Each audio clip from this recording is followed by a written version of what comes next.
Good afternoon and welcome to Stories with Don. We are starting a new book today.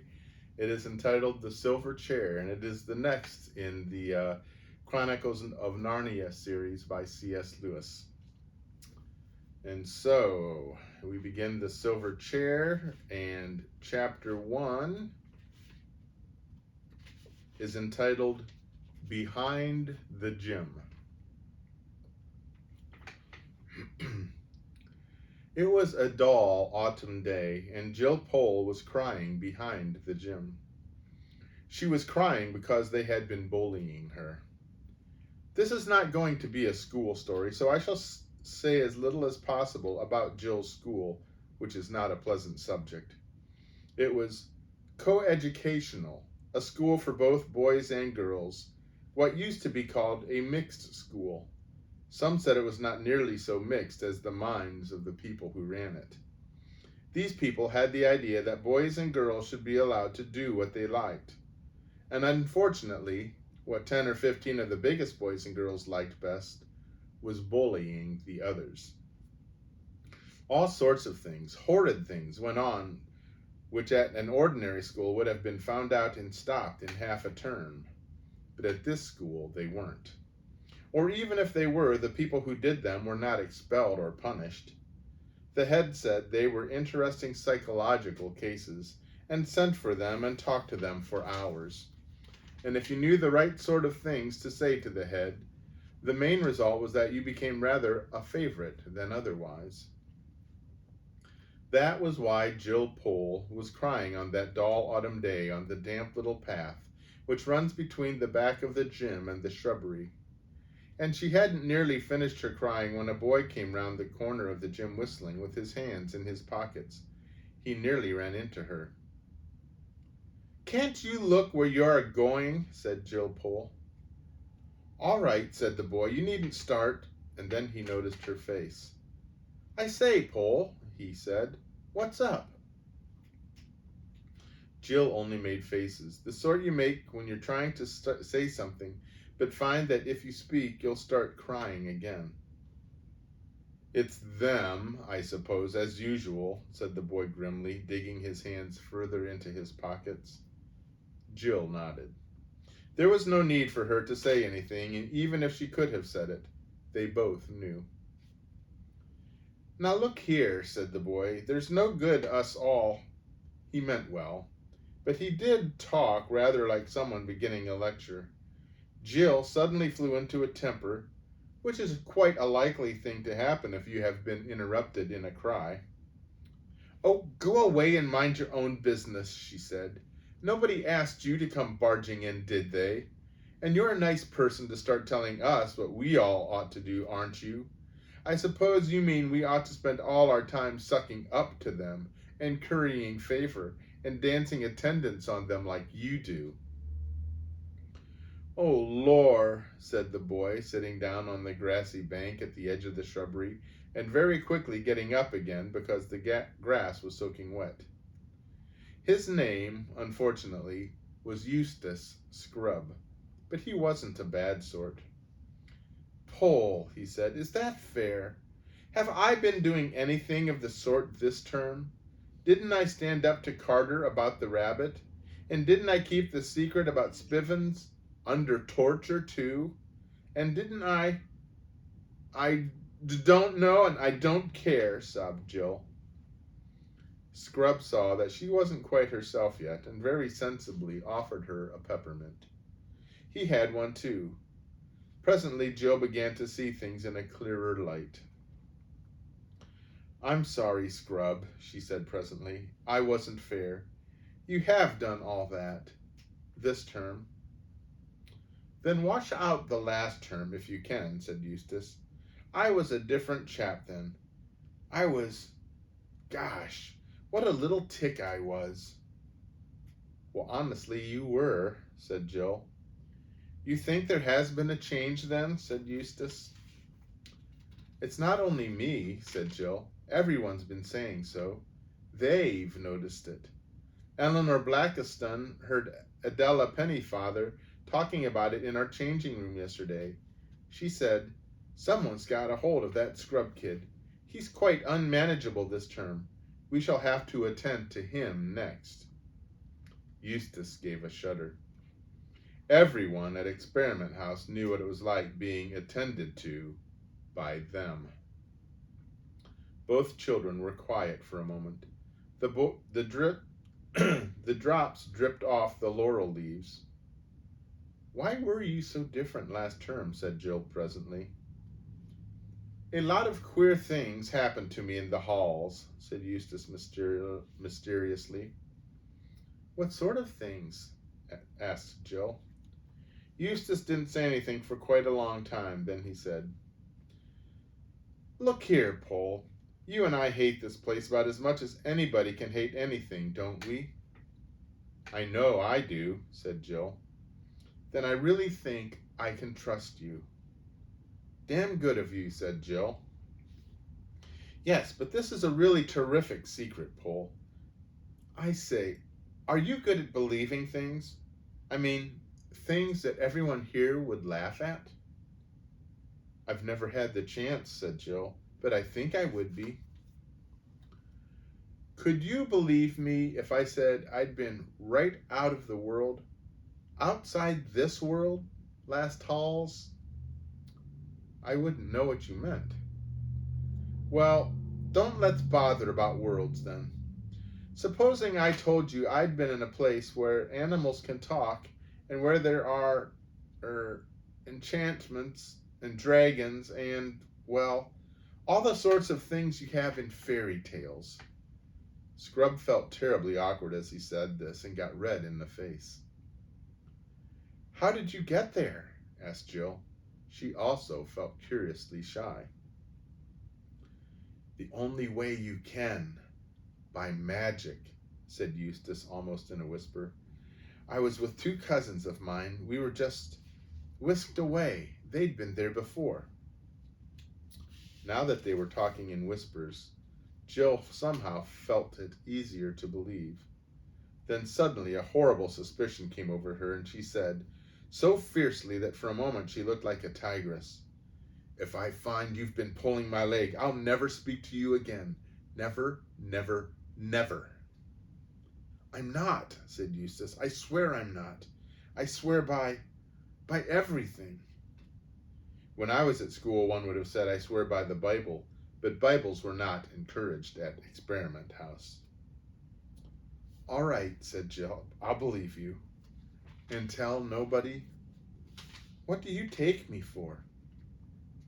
They were very excited as they said this. But when they had said it, and Jill looked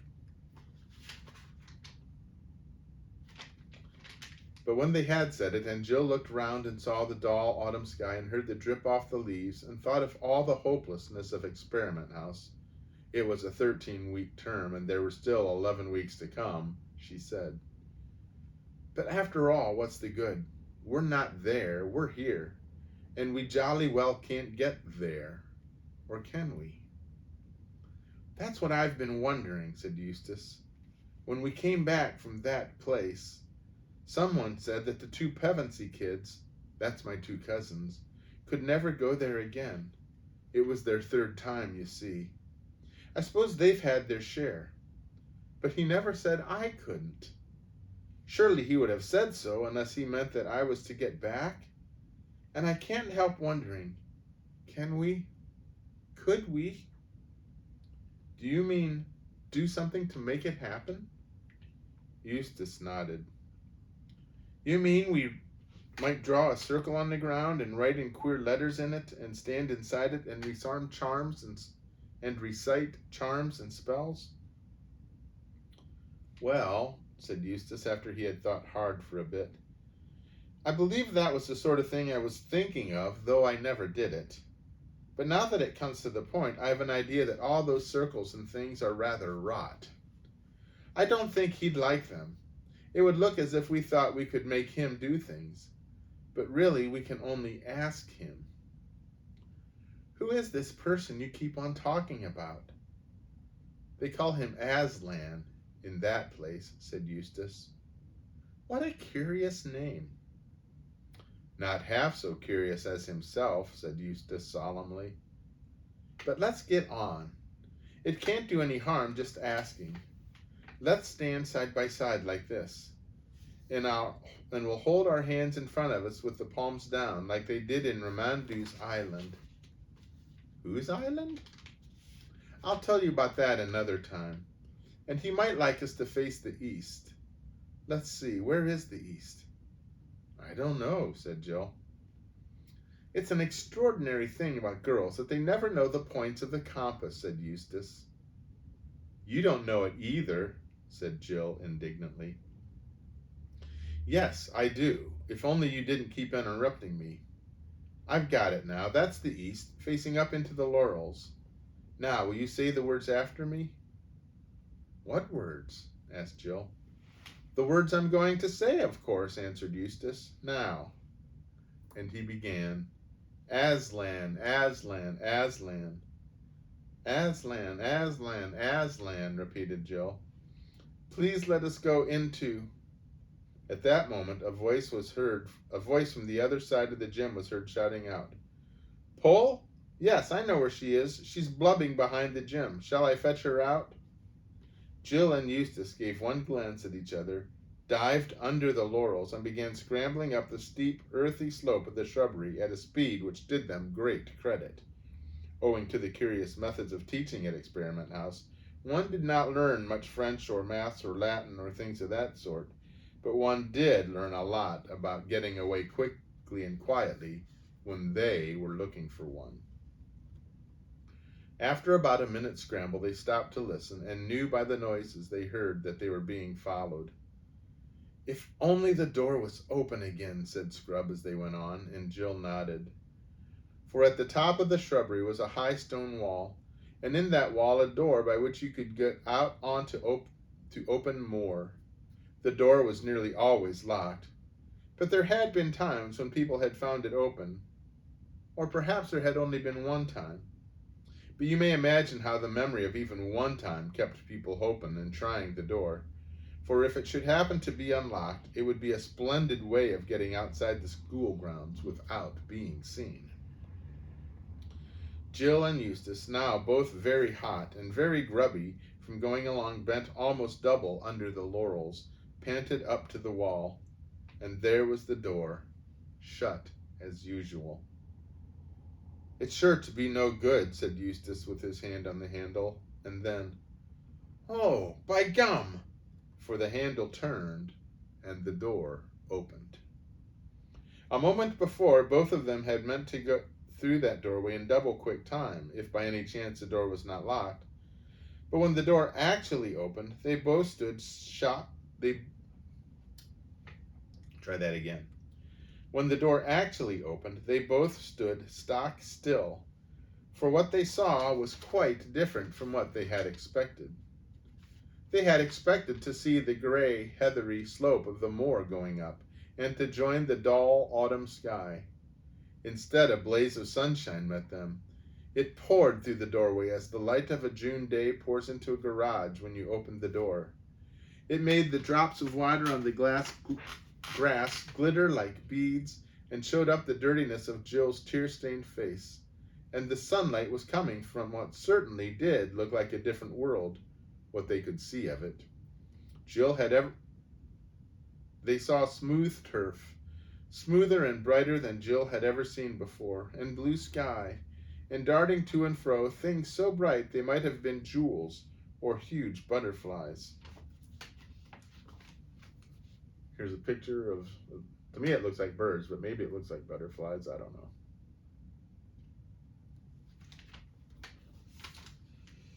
Although she had been longing for something like this, Jill felt frightened. She looked at Scrub's face and saw that he was frightened too. Come on, Pole, he said in a breathless voice. Can we get back? Is it safe? Asked Jill. At that moment, a voice shouted from behind, a mean, spiteful little voice. Now then, Pole, it squeaked. Everyone knows you're down there. Down you come. It was the voice of Edith Jackal. Not one of them herself, but one of their hangers-on and tale-bearers. Quick, said Scrub. Here, hold hands. We mustn't get separated." And before she quite knew what was happening, he had grabbed her hand and pulled her through the door, out of the school grounds, out of England, out of our whole world, into that place. The sound of Edith Jackal's voice stopped as suddenly as the voice on a radio when it is switched off. Instantly, there was quite different sound all about them. It came from those bright things overhead, which now turned out to be birds. They were making a riotous noise, but it was much more like music. Rather advanced music, which you don't quite take in at the first hearing, than bird songs ever are in our world. Yet, in spite of the singing, there was a sort of background of immense silence. That silence, combined with the freshness of the air, made Jill think they must be on top of a very high mountain. Scrub still had her by the hand, and they were walking forward, staring about them on every side. Jill saw that huge trees, rather like cedars, but bigger, grew in every direction. But as they did not grow close together, and as there was no undergrowth, this did not prevent one from seeing a long way into the forest to left and right. And as far as Jill's eyes could reach, it was all the same. Level turf, darting birds with yellow or dragonfly blue or rainbow plumage, blue shadows and emptiness. There was not a breath of wind in that cool, bright air. It was a very lonely forest. Here they are walking into the forest.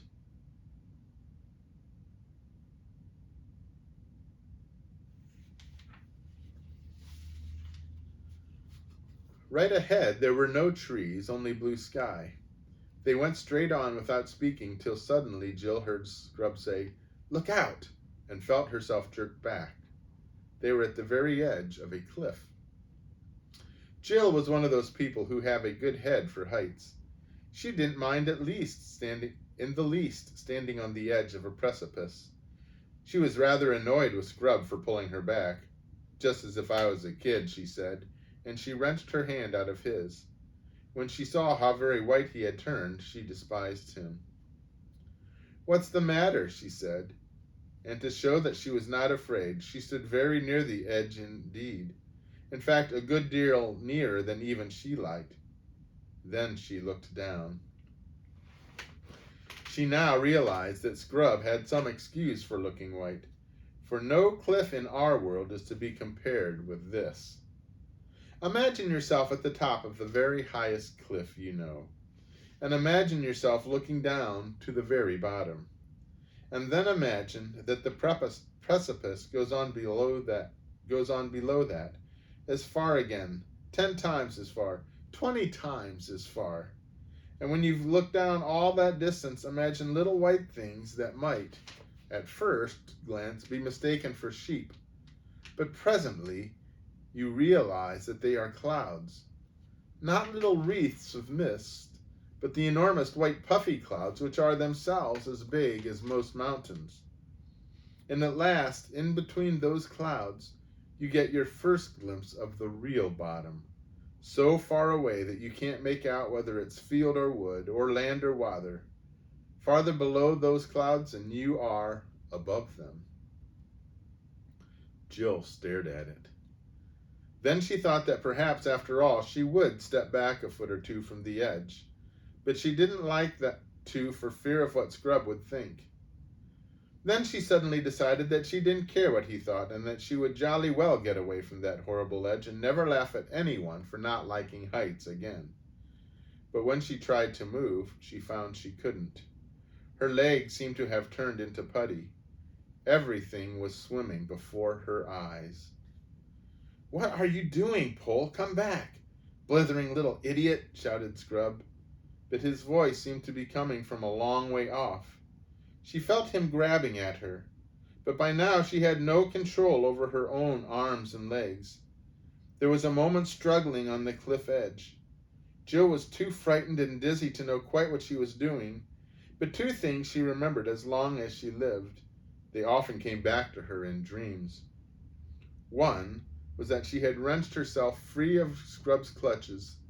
The other was that, at the same moment, Scrub himself, with a terrified scream, had lost his balance and gone hurtling to the depths.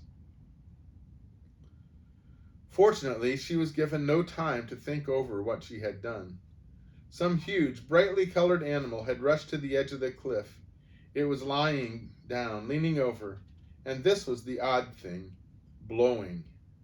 Not roaring or snorting, but just blowing from its wide open mouth, blowing out as steadily as a vacuum cleaner sucks in.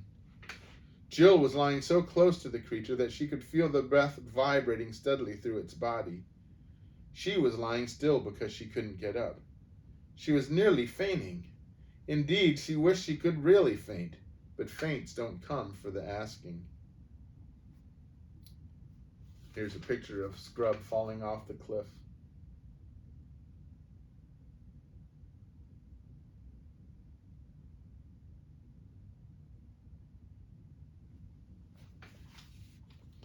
At last, she saw, far away below her, a tiny black speck floating away from the cliff and slightly upward. As it rose, it also got farther away. By the time it was nearly on a level with the cliff top, it was so far off that she lost sight of it. It was obviously moving away from them at a great speed. Jill couldn't help thinking that the creature at her side was blowing it away. So she turned and looked at the creature. It was a lion. And that is the end of that story, or of that chapter. So, interesting way to start out. Eustace falling off a cliff and getting blown away by a lion.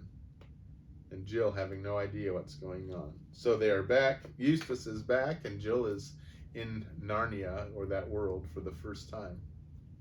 We shall have to see what happens. Well, I hope you have a good rest of the day, that you have a wonderful weekend, that you can be outside and enjoy some sunshine. I don't know what the weather's supposed to be. Hopefully there will be some sunshine. That you stay well, and may God bless you. Goodbye.